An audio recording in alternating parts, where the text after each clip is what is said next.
This is talking about being attracted and still virtuous. Listen, part of the reason why I started Ijustmetme and do my talks, if you notice, my talks are kind of different, because I understand I'm like you.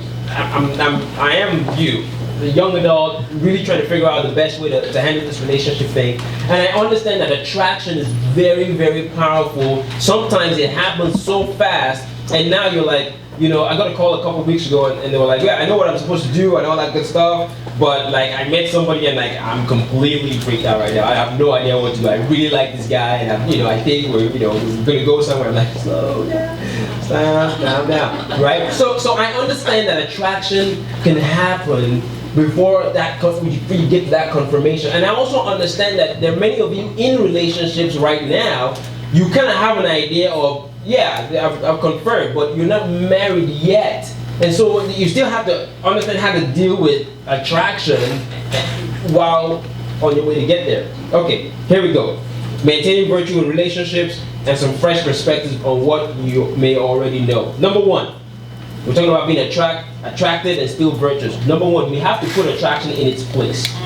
Attraction is not confirmation. It's very simple, it sounds very simple, but I gotta say that. Attraction is not confirmation. And so there are many of you who are you're just in that place of like, listen, it's like it hit you and you can't go to bed without talking to them and da da da da da da da da. That's not confirmation. We'll talk about confirmation a little bit. If you notice, we're kind of walking our way or working our way, whichever one you want to use it from. Talking about attraction, sexuality, and all that stuff, and we'll get into confirmation as we go along. So, what are my filters? We're talking about attraction, putting attraction in its place. You have to ask yourself, what were my filters that made this person attractive to me? Very simple but very important question. Women, don't try to induce reciprocal love via sex. It does not happen. Don't try to induce reciprocal love via sex. Women think differently about sex, and let me correct this. Men are not dogs. Okay? So because one day you're going to be married and you're going to wish your husband loved sex. So for the sake of all the fellas in here who they're not dogs. God has wired us in a very, very special way to desire sex, and it's a great thing. Yeah. Not ashamed of it. I don't care about you like that.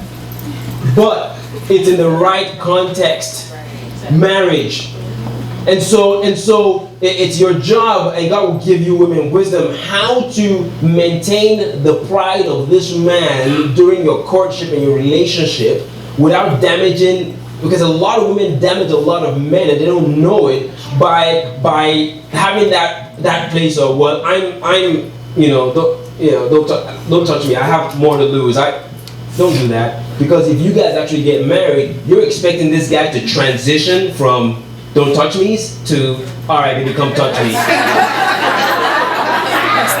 Don't do us like that. Don't do us like that. Amen. Men, this is important. You have more to lose than you think in sexuality before marriage. Let me break this down. Culture and society has taught us that women have more to lose, right? And pregnancy is a very, it's huge. It's a huge deal. But men, please understand that a lot of women have the advantage of good mothers and even terrible mothers who will at least sit them down, pull their ear and say, don't, stay away from bad boys. But a lot of our fathers are not taking the time to say, you know what, boy, stay away from Delilahs. Stay away from women who just want to have sex and who say they love you. Many of our fathers are not doing that. And as a young woman growing up, even if your mom was not spiritual, even if your mom was not a Christian, you've probably still got a conversation like boys are off limits. So it helped you out. But what it did, unfortunately, is that it told you that you have more to lose than he does. Come on, you talking Two people that went through this, Joseph and Samson. Joseph went through a moment of attraction. Three things were in the thought process. Joseph could have said, I have the excuse of being a slave.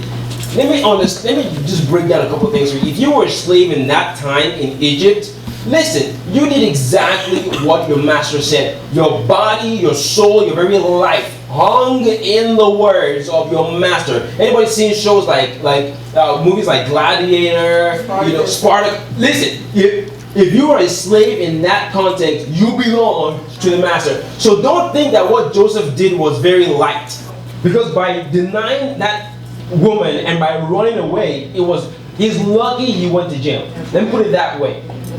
So I have the experience of being a slave. I need to just do what I'm told. I have the potential to gain more power. The boss's lady likes me. Are you kidding me? And thirdly, Potiphar's wife was supposed to have more to lose than Joseph, because if society found out that she's sleeping with a slave, she's got more to lose. So that should have put Joseph at ease to just carry on. Why didn't Joseph fall? 3 things, or 4. 1, there was no void in his heart about who he was and where he was going. There was no mistake. Joseph's heart, empty glass. God fills it with dreams and aspirations and specific detail about who he was and where he was going. So far, so good? Yes. There was no void. So when somebody else tries to put something else in it, it's already full. There is no void. There is no void. Second thing, it was more than fear. Because if it was just a matter of fear, Joseph would have fallen. I need to be afraid of my master. I'm a slave boy. There are guards outside. I'm scared. Take my jacket. I'm just hanging over there, man. Where can I put my shoes? Over there? Okay. That's what should have happened. It was more than just fear. And so for you, it has to be just more than the fear of, oh, I'm going to get pregnant, or, what are people going to say? It has to be more than that. Why? Because the devil is a specialist at turning what you should be afraid of into something that you're not. Hey, Eve, how you doing? Hey, listen. Don't be afraid. Holla at your boy. Come closer, girl.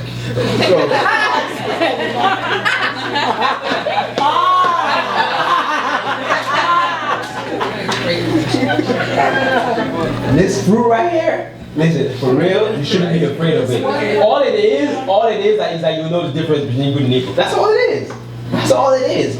So what Eve was supposed to be afraid of, the devil took the fear factor out.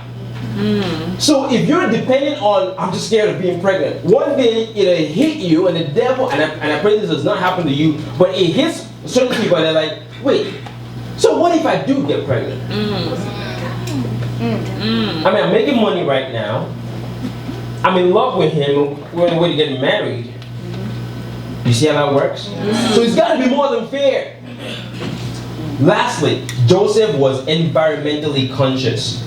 Joseph didn't say, hey, all right, check this. All right, see, listen, I can't really sleep with you, but listen, I'm going to be in the other room, but like, you can't be, I mean, it's just a curtain that separates us, but you can't be sneaking up on me all night, you know what I'm saying? Like, you gotta just, but I'll be here. I'll be here in this house.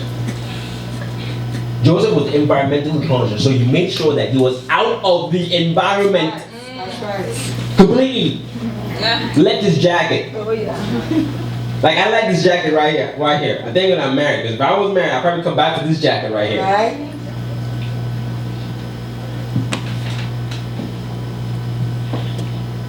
What jacket was Joseph wearing? You talking right. Come on. You are talking right. One of many colors. Important significance. Here's the lesson to take away from that very, very quickly. There are certain times in your life that you have to let go of certain types of significance from your life so that you can latch on to what's more important. Wow. Whoa. Second person, Samson. Samson, we're talking about fear, right? Samson was not afraid of the Philistines. How many Philistines did Samson kill with his bare hands? Like 1,000, right? It wasn't fair. So he's laying out there, the ladder's coming, rubbing up off on him, whatever. He's not afraid of people, like who's gonna walk in? Like the guard? Like, are you kidding me? I just killed 1,000 of y'all. Like, you come close to me, I will kill you. It wasn't fair. Samson did not have the what we call it in counseling and neuro-linguistic program, we call it self-talk, like a self-dialogue. Joseph said, how can I do this wicked thing and sin against God? Self-talk. He's having that mental dialogue. Samson should have said, how can I do this wicked thing, lose the power, we're talking about men having more to lose sometimes, Yes. even. How can I lose the power of God on my life? The ability to lead the children of Israel. I mean, like, millions of people are developing me right now. And the source of my strength, okay, forget like all those things. At least I still want to be strong. I just feel 1,000 of these guys, if I lose my hair, that means 2 guys outside can come pick me up. Like, just for that reason alone, he's gonna be like, Delilah, listen, you're cool. You got long hair. I like that Persian little hair you got on. They don't have that in my town, okay? But right, and I love that skin. I love that, everything. You give me everything I need right now, this very moment. Okay? Everything I need right now. But I gotta go. You can't do this. The last thing is that he was not environmentally conscious. Samson was saying, listen, you can rub off on, you can touch me right here, but you can't cut my hair now. You can touch me any way you want, girl, but just don't touch my hair. Folks, if you are not environmentally conscious of preserving the environment that you're in, you're gonna get your hair cut off. And that hair symbolizes not just your physical hair.